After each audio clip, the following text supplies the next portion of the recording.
Was one of the few theorists who actually taught children.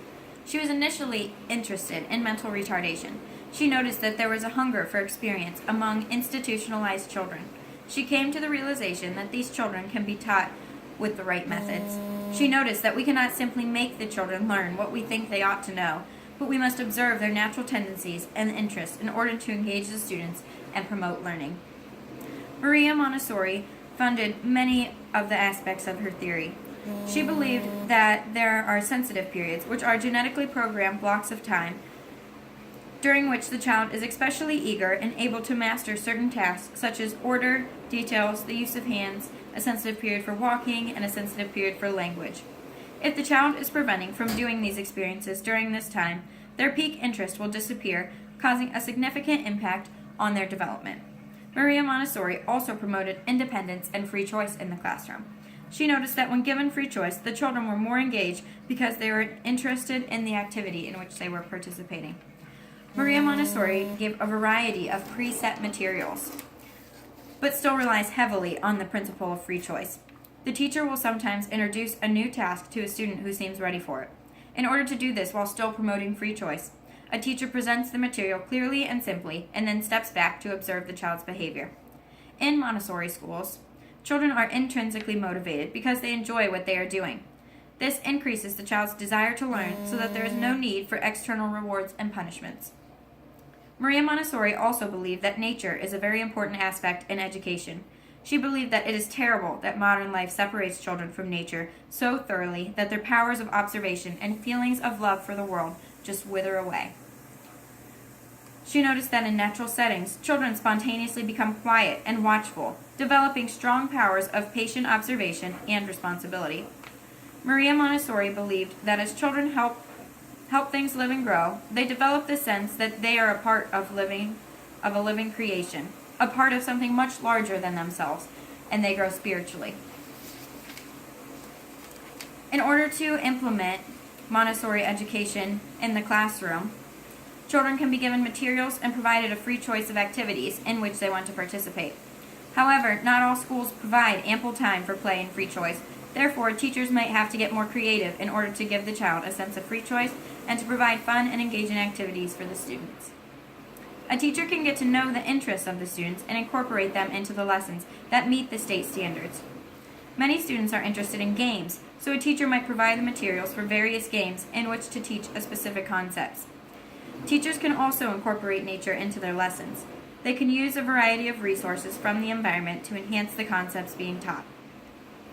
An example of Montessori education in an early childhood classroom can be demonstrated by providing materials for different math games and giving the students a choice of which one they want to do. Today for math, we have a series of games in which you can choose from. The first game is a make 10 dice roll. So you will need one die and you will roll the die, and whichever number you roll, you will write over here in this first column on the left. So for example, if I roll a 4, then I would write a 4 here. Then in the second column over here, you will have to put the number that you need to get to 10. So if I roll a 6, if I roll a 4, then I will need 6 more to get to 10. So I will write the 6 over here, and vice versa. If I were to roll a 6, then I would write a 4 over here because I will need 4 more to get to 10. So that is your first option. The next game that you could do is a making 10 word search. So in here, you're trying to find two numbers that are next to each other that make 10. They can be next to each other like side by side, up and down, or diagonally. As long as the two numbers make 10 and are beside each other, then you can circle them. So for example, they found two 5s next to each other, and 5 plus 5 equals 10. So they were able to circle these numbers in the word search, or in the number search.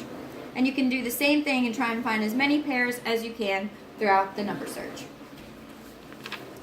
The third game that we have today is a different variation of Go Fish. So what you're going to do is you're going to play Go Fish, but instead of trying to match your cards to be two of the same number, and that being the pair that you lay down, you're going to try and match two numbers that add up to 10, and that'll be a pair that you can lay down. So for example, if I have a 7 in my hands, I might ask, do you have any 3s? And if they say, no, I don't have any 3s, then I'll have to draw a card from the pond, which is the stack of cards in the middle, and pick one up. If they do have a 3, however, then they have to give it to me, and I can lay down my 7 and 3 as a pair, because that makes 10. And you're going to try and get the most pairs as you can, just like Go Fish. The last game that we have today is a map combinations of 10 game. So basically you're going to roll the die and you're traveling around the world to different continents, trying to end up traveling through all the continents. So, but as you can see, you roll the die, and when you get to a continent, it says stop and roll. So when you land there, no matter what number you're on, you're going to have to stop and roll the dice, similar to the Make 10 game. You will then turn to this sheet over here and find the corresponding continent. So first I stop at South America. So I will find South America on here, and on the first line, I will write the number that I roll, like this chart, and then on the second line, I will write the number that I need to get to 10. So if I roll a 4, then I would write 4 on the first line, and then write the number that I need to make 10 over here, so I'll write a 6 over here. And you will do that for every continent as you travel around the board, trying to be the first one to reach the finish. So as you can see, Montessori education can still be used in early childhood classrooms today, and is a great way to give children a sense of control over their own education.